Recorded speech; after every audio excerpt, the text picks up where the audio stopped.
Okay, I'm just gonna get right into it since it's a little late here in Minnesota. Midweek game, so we were playing in Real Salt Lake. It was had a really good season. Just gonna get right into yeah. I'll just start in the beginning, I guess. The first 45 minutes were very poor from us.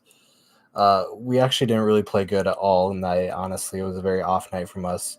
But defensively, we were sound, compact. Dane had some really big saves, a couple of them, and we just didn't really the second half. Once we made a couple subs, we kind of grew into the game a little bit more. But we had like two corners, and they were like at the end of the game or something. Yeah, we had two corners all night.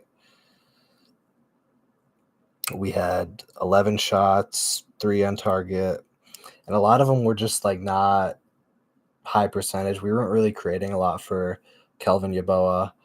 Unfortunately, the whole night it really just was not going good for the team.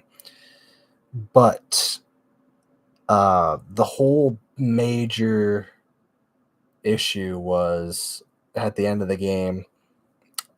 Brian Vera spits on Boxall, goes to VAR, and yeah, I think it's absolutely disgusting. Glad they got the right call for Verera. I think he should be suspended 3 to 5 games. It's absolutely disgusting to be spitting on another player, especially not to mention like briefly before he spit on him on one of our corner kicks. Him and Boxall were getting not going at it, but they were getting physical. Where Brett Vera ended up being on the ground and Boxall got right back up. So if Vera wants to get all physical, he needs to maybe not spit on other opponents, because that is absolutely disgusting and there's no place for it in this game. So rightful red card. I thought the game should have been maybe played on a little bit longer. But honestly, in our case, it was good because we really were playing pretty poorly all night. We didn't have a lot of high percentage chances, in my opinion. It just was a bad night. The press didn't work. That's why in the 45th minute, Perea came off for Tani, kind of switched everything up. Him coming up top, Load coming back in the midfield. Franco came on in the 65th. Sangbin in the 73rd for Bongi, like for like, and Franco came on for Hassani to maybe be a little bit more attacking to go forward, and it definitely helped. We played a little bit better towards the end of the game. It just was unfortunate that we didn't really get. I mean, I think the red card happened in like the 86th minute. It took so long for them to decide, and they give it to him in the 94th, and there's only 4 minutes, and then we go to 98. So it's like we only played 4 of the original like 8 minutes that were missed, because if it happened in the 86 and then there's 4 minutes to get to 90 and then 4 minutes added on and we only played to the 98th, it's like where do we get those extra 4 minutes? Where do they go? They just disappear then, I guess. We don't play them at all. But I mean, luckily they blow the whistle when Real Salt Lake was in a pretty dangerous spot, so we almost it was almost thankful for us. Good away point. At the time being, Portland was losing at home to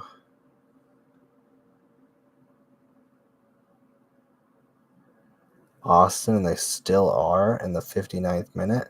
So right now that's good for us. Still keep that home playing spot.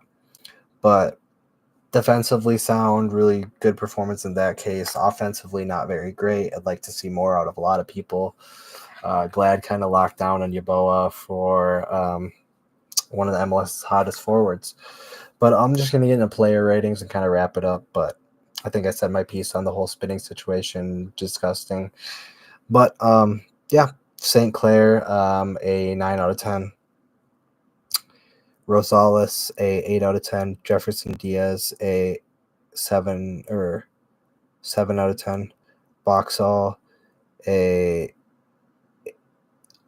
8 out of 10. Jefferson Diaz, an 8 out of 10 as well. Harvey, an 8 out of 10. Bongi,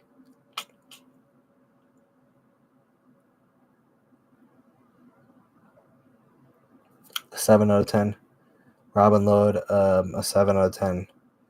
Dotson, a 6 out of 10. Will Trapp, a 6 out of 10. Joaquin Perea, a 5 out of 10.